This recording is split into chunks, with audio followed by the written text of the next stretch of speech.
Okay. All right, everyone. Welcome to today's episode of the Next Step Podcast. I'm Dr. Rehan Tahir, your host. I'm really excited today to have a guest with us, and we're going to talk to our coach here, Coach Jason Rosenblatt. He's the owner of Ripped by Rosenblatt and also the Squat Harness. And I think, Coach Jason, that's really kind of how I think I came across you initially. Is I saw a bunch of your Instagram videos, and you basically using your squat harness. And I definitely want to spend some time talking about that. But before we jump into that, maybe we just give the audience a little bit of a background, who you are, how you kind of got into training and coaching yourself, and talk a little bit about some of your philosophy. So first and foremost, welcome. Really excited to have you here. And basically, let's talk about, how you fell into coaching, how you got into coaching, and what inspired you to go down that path. Absolutely. Thanks for having me, Doctor. I guess my history starts 2008 when I became a personal trainer. I got my ISSA certification, but just a little background before that, like unlike a lot of trainers, I really didn't have much of an athletic background. I mean, most of my younger years, I was just kind of, partying and playing video games and stuff like that. And I got into some trouble when I was younger, and basically when a lot of people go off to college and the party starts, for them, that's where the party ended for me, like so Mm. when I was 20, I got in some trouble, went to rehab, and that's where I discovered two things that changed my life forever, God and fitness. And those two things have been instrumental to this day. And so it kind of started with me just hanging out with some guys that were showing me the rounds of the weight pit. It was kind of like a real rusty weight pit. And, we're talking about guys with, smoking Marlboros while they're bench pressing with wife beaters on and tattoos. And I just thought they were the coolest people ever. And I just kind of picked up a passion right away. And it's crazy because, when I was younger, I tried a lot of different sports and, I just always felt like uncoordinated, like I was born with 2 feet, two left feet, and Yeah, yep. weight training just kind of came natural to me. And so I just had a passion for it. And so I just basically started with bodybuilding, and that was my amateur passion. And I ended up, staying in his program long term, and I ended up working there for a while and worked started as an intern and then as a counselor, and that was a really great foundation for my long term sobriety. But Mhm. my passion for fitness was like just getting so intense, and I knew for the first time in my life that like this is what I want to do. I want to be a personal trainer.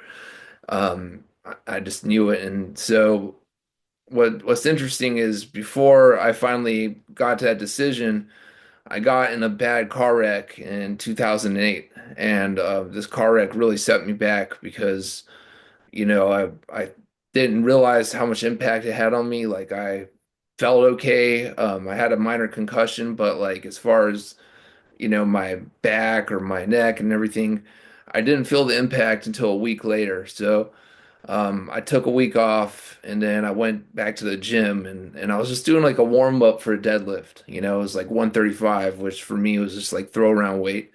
And Yep. once I like, barely started picking it up off the ground, my left hip just completely twinged, like something like I can't even pain, I can't even describe.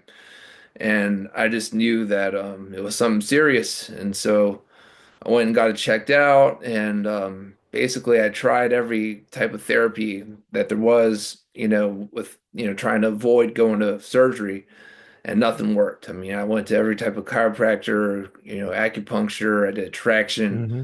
nothing worked. And so I ended up moving back home to Atlanta, Georgia, doing a surgery. The surgery was a great success. I was able to touch my toes basically as soon as I woke up, which was a miracle. And so, the surgeon told me to take a month of downtime. And during that month, I just wasted no time. I did my ISSA coursework, the International Sports Science Association coursework, became a certified trainer. And before I knew it, I was just interviewing different training studios in town. I found one that was willing to work with me. So that's Yep. that's where my career as a trainer started. So Okay. I was actually going to ask if when you were you coaching at the time of the accident, but it sounds like you were still really kind of in that your own personal training for yourself, but that fire was building, right? In that time frame, and then boom, it sounds like something another major life event happened, which really kind of pushed you, if I'm hearing correctly, into the coaching. It kind of seemed like you really used that downtime to your advantage, right?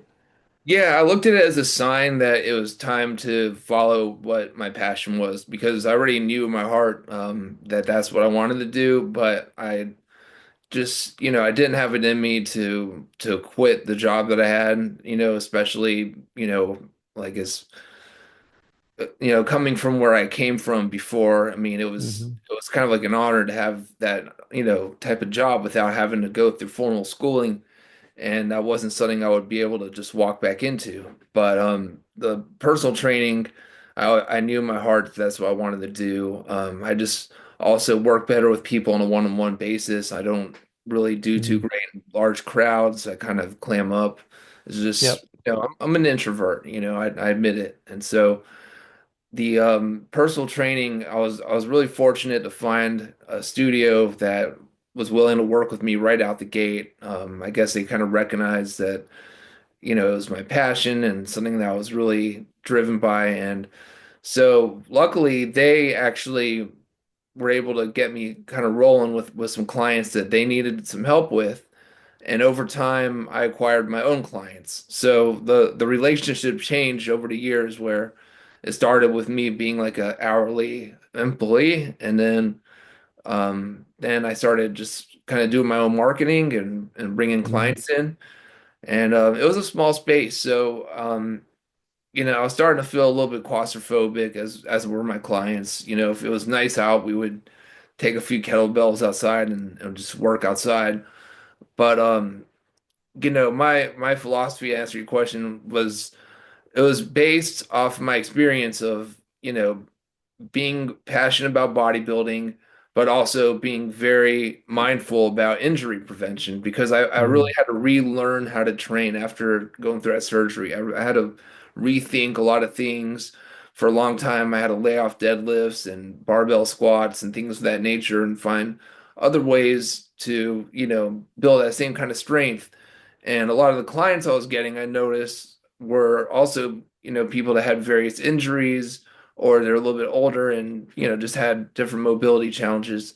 And so I based my training style off of that, just finding a way to build a healthy amount of muscle and with the least amount of compressive force in the spine. That was my motto. And so my next goal was, okay, like we're now that I'm starting to get my own clientele and it's getting crowded here, where do I take these people? How do I, build some infrastructure that I can train them? And so I built a garage gym. And so the garage gym didn't have much, but it was perfect for the time. Like it was just kind of like, an air bike, some kettlebells, a rower, bands. And this was before like, I guess resistance bands really kind of became popular when like the X3 system came out and Yep. Yep. people started using those super heavy loop bands. But way before then, I was just using them as a substitute for a cable machine because I couldn't afford a cable machine at the time. And, it worked. I was able to just basically mimic everything we were doing in the training studio with the least amount of equipment. We got creative. I feel like when you start off working somewhere where you don't have a ton of equipment, that's what inspires a lot of creativity. Like you really learn how to kind of train on a whim without having a huge plan. Like I see a lot of trainers that started at places like LA Fitness where every single exercise has a machine and you just stick a pin in there. Yep. That doesn't really give you a lot of room to think for yourself or, improvise. So I had to improvise from day one just because of the limited equipment, limited space, and having to share that space with a lot of people. So it was a great relief to have our own space and to not have that issue anymore. So that's where the personal training, really started to take off is when I had my first garage gym. And as time evolved, my next goal was like, okay, I do want to have some more space and I do want to have some machines and things of that nature. And then, COVID rolled around. And so when COVID rolled around, um, I was having some challenges with the HOA where, just Ah, one thing I forgot to mention is I moved and, we were now my current wife, we were dating at the time, but we were living in a condo and we made we had one extra room that we turned into a mini gym and then we put some stuff out on a patio. And so COVID hit, which all the gyms in town closed down. yep, And so our HOA was just being a major pain in the neck because a lot of our clients didn't feel comfortable coming inside. They were a little bit nervous about, yeah, contamination. You know how everyone was around that time. So yeah. It was like 6 feet away, stay outdoors, wear masks outdoors. Yeah, it was really insane time. Yeah, yeah, exactly. So we did our best to be mindful of that. And so what I try to do was set up as much of what we could outside. And it's nuts because we lived in a part of this condominium where there was ample space out back. There's like this big green area. It really didn't impede on anyone's coming or going. It was just literally the HOA just being on a major power trip. I mean, like I just sure.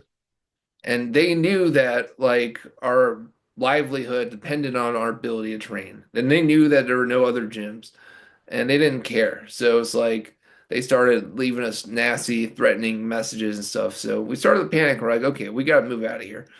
And so we were ready to actually move into like a house where we can build a basement gym. And that's been our long-term goal.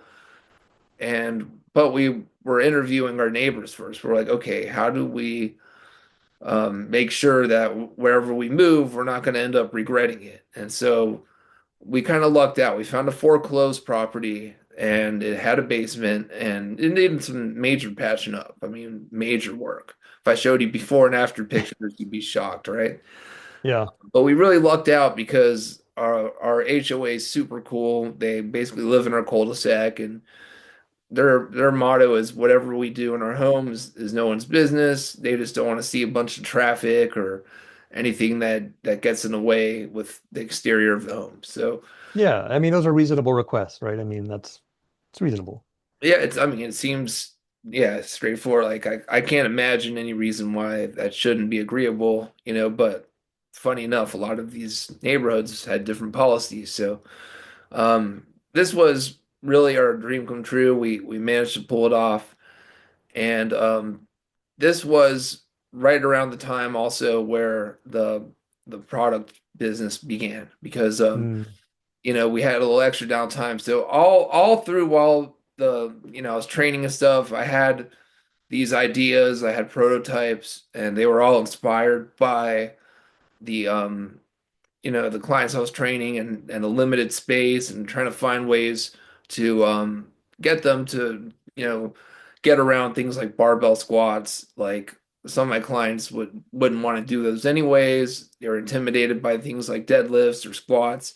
So I was trying to find a way to make those type of exercises less intimidating, but still basically get all the same benefits. Okay. And so yeah, so I was messing around with some straps and made some prototypes, and that's where the squat harness, the first original model of the squat harness, it was just like a figure eight with some handles, and it was, another thing was we were before we moved, we also had a condominium gym that closed um, because of COVID, but a lot of my our other clients had those same type of functional trainers that they have at that condominium gym. So that was the inspiration. It's like I wanted to create something that's compatible with the functional trainer, that's also compatible with the resistance bands, and that's where the idea for the squat harness came. And so by the time we finally created it, we one of the first machines we had in this new basement gym was a functional trainer, and so we got a lot of our clients to test it out. They were they're very willing participants. Like they call themselves lab rats, and so we're really grateful for that. And I'm sharing my screen here. I'm trying to get to I'm on your website, squatharness.com. And I oh think yeah, that's you have some different types of products, and I'm trying to get to the actual squat harness. I think it looped around. yeah, But but I that's wanted to great give the footage of viewers, our. Mhm. yeah, I wanted to give the viewers a little bit of a view of what you're doing here. So maybe it'll come back around in a second. But while this is pulling up and oh, there we go. There it is right there. So this is your squat harness. And I want to dive a little deeper into this in a few minutes. But basically it's almost like you can use it with cables, with bands, probably with free weights. I'm sure there's a setup for that, but it's like basically taking the load off of the cervical area and the spine and loading it basically from the bottom area where the hooks are is what I'm seeing, right? Yeah, absolutely. And mind you, like there was already the belt squat concept that was already out, but that basically called for having a belt squat machine. And so not a lot of people didn't have that machine or didn't want one. And also, a lot of people didn't like the belt for different reasons. Like I tried it out. I actually was a fan of it for a while. I just found it was kind of limiting. Like you couldn't really do deadlifts with it because of the proximity where it is on your hips. Yeah. So I wanted something that was a little more versatile that you could actually not just do squats, but you could do step ups, calf raises, split squats, you name it. I And mean, this is light enough you could throw in your bag and take to the gym, right? I mean, exactly, yeah. yeah, You can take it anywhere. You can use it with pretty much any kind of machine.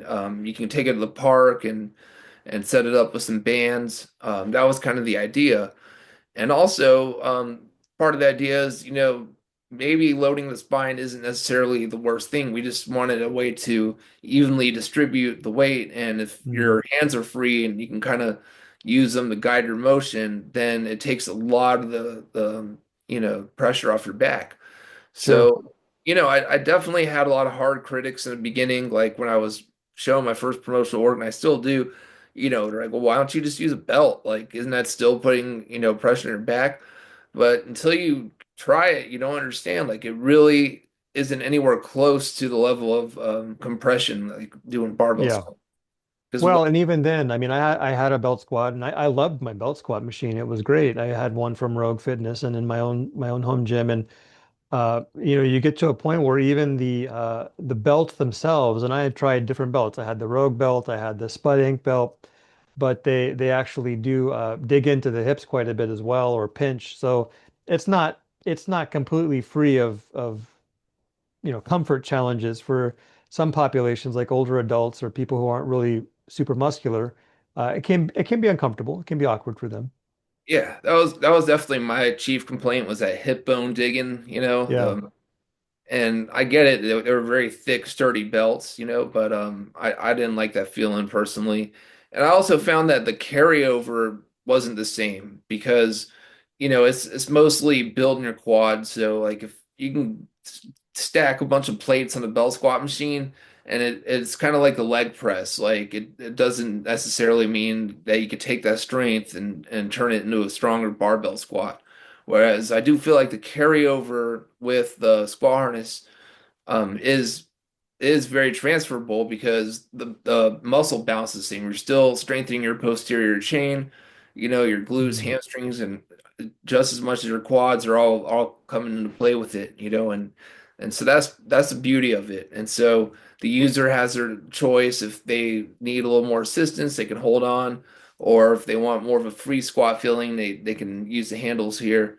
Um, sure, and the straps can connect from the sides and load two different cables, or they can connect to the middle. It's all about just having some versatility. And now I'm at the version 4, so a lot of the features evolved as each new one, like every year or so, came out, and that was based off of user feedback. sure. Actually, Uh, that's a great segue. I want to dive in a little bit about kind of the product development process and how you create. I mean, this is a very innovative type of product. But before we do, I would like to come back a little bit back more to the coaching mindset and talk a little bit about what was your ideal client when you were working and really focused on the coaching and training aspect. what was your typical client? What was your client base? Was there a typical client, or did you train all kinds of folks? Like, what did that look like for you? I did have a pretty broad spectrum. I mean, I was training, some teenagers and I was training some elderly folks and everything in between. But I would say the average client I had was, mid 50s, 60s, and just wanted to be healthy. They weren't trying to be bodybuilders. Mhm. They were just trying to live their healthiest life. And, one question that I'll never forget when I was going to, health and fitness as a major in Kennesaw, it was on one of our final exams. It was almost like a trick question. They said, as you age, as a multiple choice, what is the most important component of health? Is it your cardiovascular? Is it your flexibility? Is it muscle mass? Or, is it balance? Right? And really, all of those things are important. So it's a Right. tough question. That is a trick question. I don't even know if I could answer that.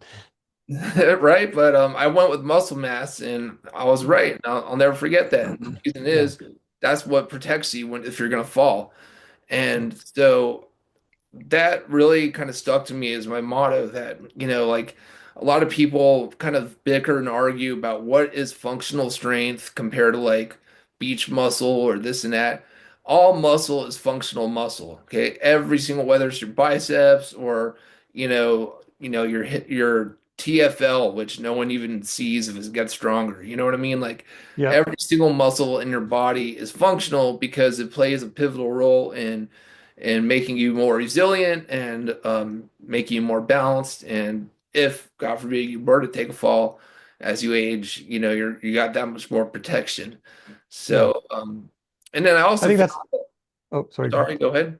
Well, I was gonna say, I mean, that's a great point. I mean, you say the muscle, but I mean, even if you're doing aerobic activity, I mean, you rely on your muscle. And what happens, one of the adaptations when you're doing aerobic activity is increased capillary density and all of those things that come with that. And that is obviously tied to your use of your musculoskeletal system. So that's a very important point, and I think that's a great idea.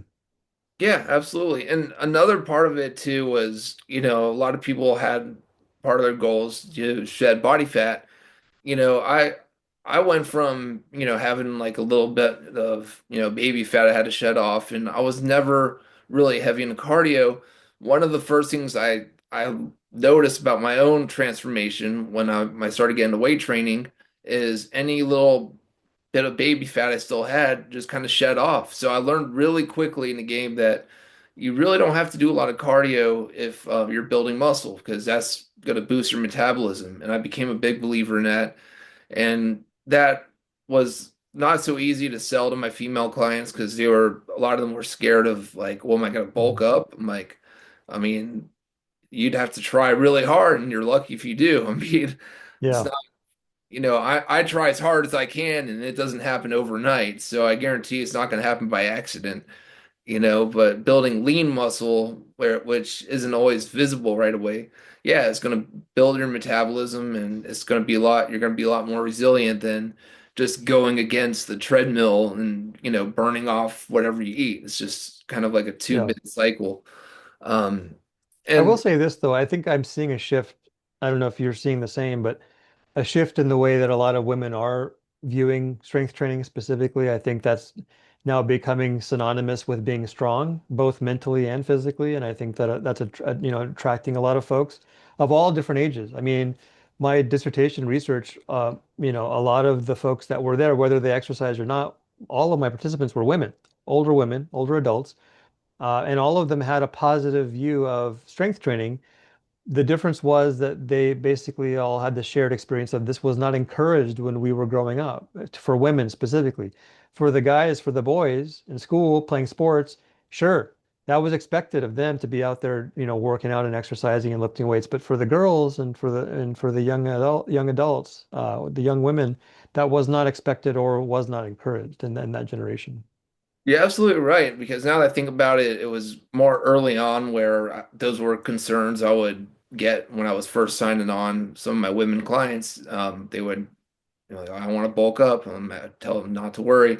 I don't usually get that concern anymore. So I think you're onto something. It's definitely, and I definitely whenever I do go to public gyms, I see women that are just Mm, not afraid to just go at it. Not just their lower body, their upper body. I mean, doing chest presses and everything. I mean, it's really refreshing to see that, yep. I see it as, body positivity and, it's just, yeah, I guess people have learned over the years that a lot of it might attribute to what I'm saying too, that people have tried, just the cardio route and it just wasn't going anywhere. And I would say a lot of competent trainers agree that strength training is the absolute best vehicle for boosting your metabolism, not just while you're training, but around the clock. Just the food that you're going to eat will get metabolized better. You're going to burn more calories in your sleep. And then you have all these additional benefits. I mean, it's just like a cascade of regulating your hormones, regulating your sleep, your mood, your stress. I mean, so many things, so many benefits. And And so, you look better too. So yeah, for any of the women out there on the fence, get in the gym and start weight training. heck yeah. I mean, you can't argue with that, right? I mean, it's just like, where do you lose, really? I mean, I guess the only when you lose is if it becomes such an obsession that you're overdoing it and you don't know when to take a break, and I've been Mm, there. I'm about to be 44 next month, so I definitely my capacity for recovery is not what it was in my young 20s. So, I've yep. had to, humble myself as far as how I train. But um back to what I was saying about the transformation with home gym and everything like that. I was really like fortunate to have a loyal client base and a supportive client base, who I was able to share my ideas with, and they inspired pretty much every product that I've created, and starting with the first squat harness. And they would tell me if there's something about it that they didn't like. So like the first one didn't have any support in the front, and they would suggest like, well, why don't we put some straps going across so the weight is a little bit better balanced. I'm like, okay, that's a good idea. So every time we put a new version out, it was upgraded. But the biggest change with the new one, I realized that the version three, a lot of heavier lifters. Okay, so I was trying to not just appeal to people who were using it as a injury prevention tool. I also wanted it to be like a tool for competitive athletes or people that were like really going heavy, Hmm. and I wanted them to look at it and feel confident that it's not going to break on them. So, version four, that was the biggest breakthrough, is the 950 pound load capacity. We really beefed it up and did a lot of testing on it, and I I don't had. think a lot of people are gonna be maxing that out. I mean, that's a pretty solid weight capacity on that. Yeah, and that was the idea. I mean, I had a hard time finding people that could actually really put it to the test. So, we did a lot of testing on it, and it's just knowing that it has that type of low capacity, people are going to feel a lot more confident about doing 400 or 500 pounds with it. And that they'll be able to do it for years to come. So really the version 4, the current version, has been our best seller thus far. We, my wife and I, saw a trend when we were searching in Google, that when you put in squat harness, it would show V4 before it even existed. So that showed us that people were already searching for it literally before Right. it existed. So we're like, honey, we got to do this. I mean, people Yeah. are obviously anticipating this product, right? And so that yeah, that's been our best seller, and then pretty much everything else that you see on the website, all the other products, were just kind of things that either go with it or go with the training that we do, like just basic band sets, Hmm. squat wedges that go with it, and you can kind of add bands, connect the bands, and go under the squat wedge into the harness. Um, you know, core rollers, things of that nature. Stuff that you So can so how did yeah, sorry. So how did you come up with the squat harness itself? I mean, was that just you solving a problem based on your clients and kind of trying to match that, or was that kind of was that an outcome of basically the home gym trying to find ways to match and mimic movements that you were really trying to be creative with? I mean, I'd really like to hear how you came up with this idea. Well, it was based on the problem solving of first of all, when I was training at a condominium gym, and the clients were using a functional trainer, and I noticed that the functional trainer was like kind of like this all-in-one machine. It was like we had that, and we had some dumbbells at this condo gym, Yep. and I noticed that the functional trainer had an attachment for pretty much every single exercise except for squats, other than like the bar. But that Yeah. bar, it just sucks. Like, I don't know if you ever tried using a cable machine bar, but they're Yeah. Yeah. shorter. Yep. They just don't feel right. And so nobody liked using it. And, I tried getting people to try it. They didn't like it. So, and then also, you try to do like a deadlift, it's like starting at your knees already, even on the lowest setting. So, that was where I identified that there was definitely something missing that could make this functional trainer a lot more effective for lower body training. I mean, sure you could do like leg curls or kickbacks or things like that, but as far as like compound movements, they were pretty limited. So that's where the idea and the inspiration came from. Mm. And but as far as like what how do I take this idea and actually that was the biggest challenge because I didn't have a clue how to manage a business other than personal training. I had no experience with doing sketches or patents or anything like that. I got a provisional patent. That was pretty easy, but everyone I asked around, like, what do I do? How do I do this? Like, they had no clue. And so I started reaching out to different companies, that sell bands and different accessories. And I tried to pitch my idea, and that didn't go so well. But then, when I'd get a friendly rejection letter, I'd be like, well, how do I create this on my own? What do I do? And so the best idea that I got was to go on Alibaba and to find someone who's already selling similar products or has the right materials and Mm. ask them if they could do it. And that was a fantastic idea because, at first I was also, I've always wanted to make it here in the US, but it just wasn't feasible. Like any US manufacturers I asked, they wanted like thousands of unit MOQ like right off the bat. I was just Mm. not there yet. So I started to learn why a lot of manufacturers turn to China. It's not necessarily because they're trying to save money. It's just um, logistically, I mean, it's the only option, at least to start off with. And The so barrier to entry is probably a lot easier, right? definitely a lot easier. Yeah. And also, you don't need to have like a lot of sketches or anything. I mean, you could just kind of basically share your idea. And there's also a risk of IP issue because Mm. if your product's successful, I mean, even if you do have a patent, they can easily knock it off. So you're taking a lot of risks, honestly, when you're going that route. But I was just at a point where I didn't have a lot of choices, and this was something I was really passionate about. So I actually tried three different vendors and basically compared the quality of their product, and one just blew them out the water. So Mm. same person I've been working with for 5 years now. I mean, their quality is phenomenal, and it also kills this old notion that made in China products are lower quality. That is just an old lore. I mean, they have technology that blows us out the water. Mm. It's really not about the quality. It's just more about kind of supporting our local infrastructure. Why, we want to support, like why it's better to make products in the USA. Right.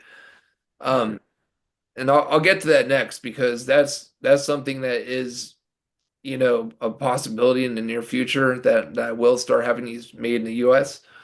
But I was really pleased with the quality of the vendor that I found Mm. after like, comparing and going back and forth. And they've just been really supportive. And so we built a great relationship over the last 5 years, and they've been very easy to work with. They can easily translate whatever I tell them.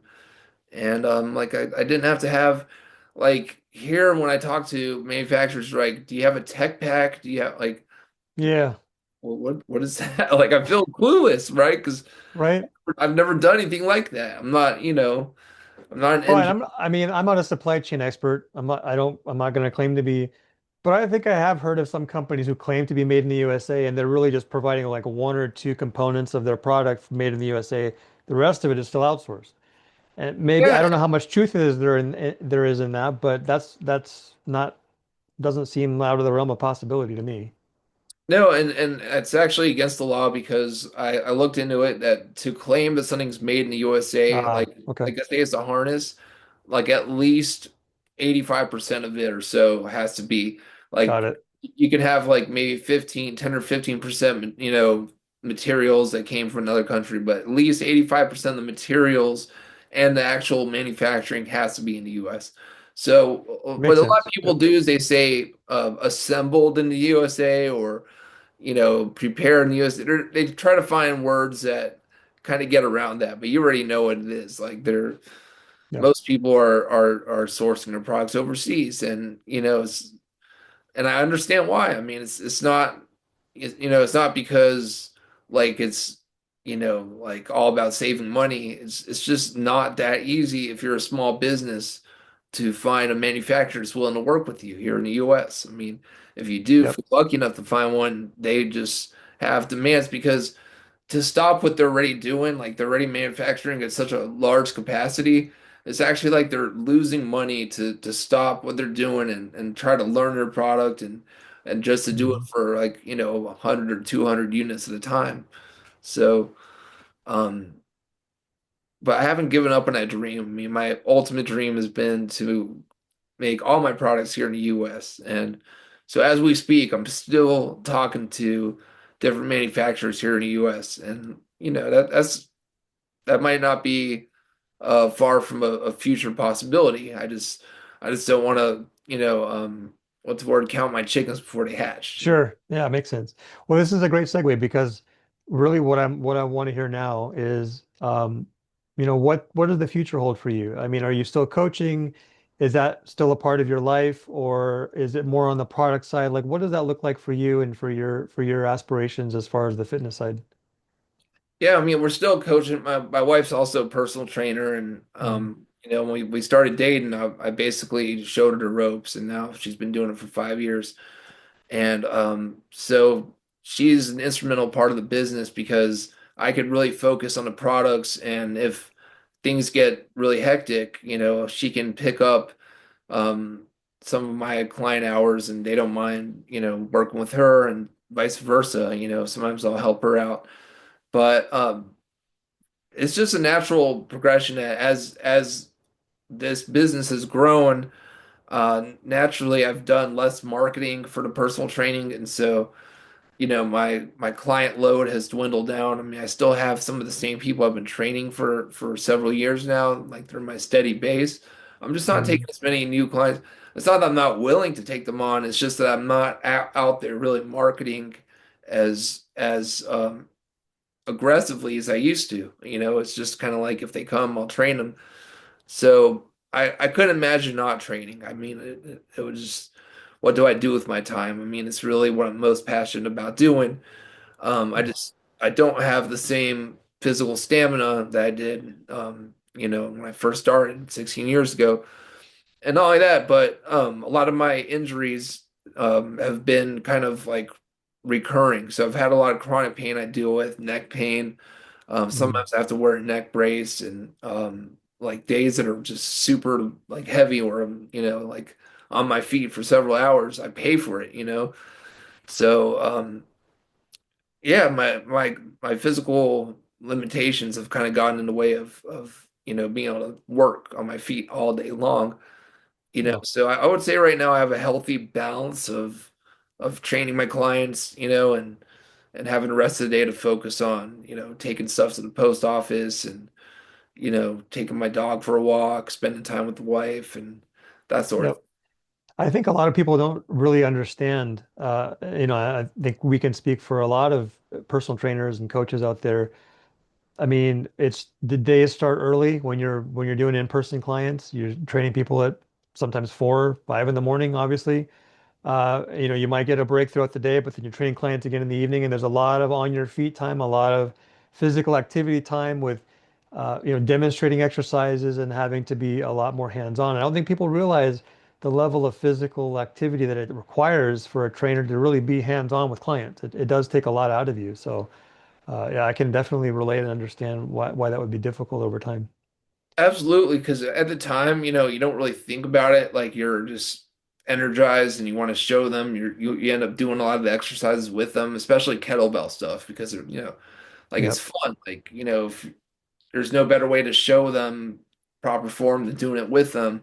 And, even if I'm doing weight that's not super heavy, I mean, it's just like I'm moving. So, um, and there's definitely a major shift about like you're saying, like starting at 5 a.m., starting at 6 a.m., post COVID. Like, a Mm, lot of people started working from home, so their hours became a lot more flexible. So that actually became really ideal for personal trainers because we have clients now that are coming between 9 and 5, whereas before it mm. was like, you're either training people before 9 and or after 5, but like in between, maybe if they can fit you in a lunch break, you had all these dead hours, you know what I mean? Yeah. Like when Yeah. I was at the training studio, that place was literally locked for like, 6 hours of the day because nobody was coming. And so, yeah, when I started, right off the rip, I was, getting up and training people at 5:30 a.m. So that, you need at least an hour to get up and, otherwise they're showing up with one eye still shut. Mhm. Well, hopefully nobody's taking meetings while they're training out there during the workday. Yeah, That's funny. seriously. Yeah. Uh, so as we're getting kind of close to the end of our interview here and our talk, and I really, really appreciate this. Has been a great conversation. I'm just curious, like, what is your parting words? What's your advice for people out there that might be on the fence about exercise or know they should exercise? I think most people understand exercise is important, even if they don't do it or they're not doing it actively now and have done it in the past. I don't think really many people are going to argue with the fact that, hey, exercise is good for you. But for those folks that are on the fence or really struggling to kind of get started, what's your parting advice for them? What would you tell them to encourage them? That there's something for everyone. I mean, I don't care who you are, like based on you and your personal goals, your personality type. Like in my case, for example, I've never been a competitive athlete. So, whereas a lot of people were, and so I never had the experience of training to go against someone else. I'm always competing to be a better version of myself and to beat my own records or beat my own, set my own goals. Mm, And so you really don't have to have some kind of extravagant like goal to be a competitive athlete or to be, to do some kind of marathon. I mean, it's great to have goals, and if that's what you want to do, that's awesome. But, there's something for everyone, and sometimes it just takes working with the right person who can help you find that rhythm that works for you. Something's going to click. Even if you really believe that exercise is not for you, I think a lot of people, what happens is they go to these bigger gyms and they get overwhelmed and they don't know where to mm, start. It's like here they got these heavy weight pits and they see everyone like doing barbell squats with more weight than, them on their back, and yeah. like they're just like, God, I don't even, there's no way I'm gonna do that. And they just see so many machines. I'm like, well, what did I do first? I don't even know. So and then, I don't want to knock the trainers at those gyms, but a lot of times they have a certain script that they have to go off of. So they don't Mm, even have the freedom to use their own creativity or knowledge. It's basically like a corporate structure. So it's really about, I think, one of the best investments anyone can make, if you're on the fence and you don't have an athletic background, is to find a trainer that you can actually, relate to and someone that you feel comfortable with. And whether it's a short-term or long-term relationship, just somebody who's going to inspire you, somebody who is going to show you something that will make you fall in love with exercise. And I believe that's possible for anyone. I mean, I've seen it mm. happen to people who really swore up and down that they hated it. And they would tell me, they're like, I hate exercise. They're like, I am paying you because I hate exercise. I'm going to pay you for a year up front so that way I can't quit on you, like things like that. And Yeah. so, and then by the end of the year, they love it because, if you are determined to help someone want to look forward to working out, you're gonna get to know them and find that. And so I think that's what a good trainer does is, they're gonna help you fall in love with fitness one way or another. Yeah. No, that's awesome. That's excellent, wise words. I think we can end on. I mean, I don't think I could have said it better myself. That I think that's the big key. Coach Jason, it's been a pleasure. I want to give you an opportunity to tell folks where they can find you and how they can follow along with your journey and with the squat harness. Thank you so much. It's been a pleasure. And yeah, if you're interested in seeing our products, squatharness.com, no hyphen or anything, just squat harness, like it's one word.com. And coachrosenblatt.com is the personal training site. That's just Coach Rosenblatt. You can Google me, you can find me. My wife's on there too, and you can see what we do, learn more about us. It would be a pleasure to get to know you guys. So please look us up, and um, that Awesome. would yeah. Best of luck. We'll talk soon. Thank you. Appreciate it. Yep. Thanks again. Have a great Alrighty. one. You too. Bye bye.